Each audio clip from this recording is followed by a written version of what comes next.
यंदा राज्यात समाधानकारक पाऊस झाला नाही, त्यातच बोगस बियाण्यामुळे शेतकरी आर्थिक अडचणीत आलेत। छत्रपती संभाजीनगर येथील बूस्टर सीड्स कंपनीच्या विरोधात अनेक तक्रारी ज्या ते कृषी विभागाकडे प्राप्त झाल्यात आणि त्या अनुषंगाने जे आहे ते आज छत्रपती संभाजीनगर शहरातील बूस्टर कंपनीच्या कार्यालयाबाहेर प्रहारच्या वतीनं आंदोलन केलं जाणार आहे आणि हा मोठा पोलीस बंदोबस्त आपण या ठिकाणी पाहतोय। खरं तर बूस्टर कंपनीच्या वतीनं हुतुतू ह्या जे ते सोयाबीन बॅगची निर्मिती केली जाते, विदर्भात जे आहे ते मोठ्या प्रमाणात विक्री झाली, मात्र ह्या बॅगेतले सोयाबीन पेरून सुद्धा 2 आठवडे उरले तरी हे सोयाबीन न उगवल्याने आता जे आहे ते प्रहारच्या वतीनं या ठिकाणी आंदोलन केलं जाणार आहे। अनेक तक्रारी ज्या त्या कंपनीच्या विरोधात आलेल्या आहेत।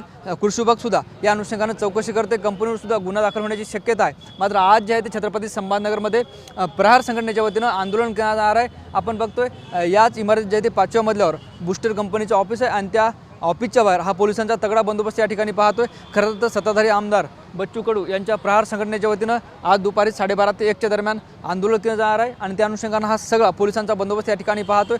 मिळालेल्या माहितीनुसार आमदार बच्चू कडू सुद्धा या आंदोलनाला उपस्थित राहण्याची शक्यता आहे, मात्र कोणताही अनुचित प्रकार घडू नये म्हणून पोलिसांनी ही सगळी खबरदारी घेतली। मात्र ज्या पद्धतीनं बूस्टर सीडच्या वतीनं विकण्यात आलेलं सोयाबीन अनेक ठिकाणी उगवलं नाही अशा तक्रारी आल्या होत्या, त्यानंतर आता छत्रपती संभाजीनगरमध्ये प्रहार संघटना आक्रमक झाल्याचं आपल्याला पाहायला मिळतं। कॅमेरा पर्सन अमित आडेसह ज्ञानेश्वर लोंढे, TV9 मराठी, छत्रपती संभाजीनगर।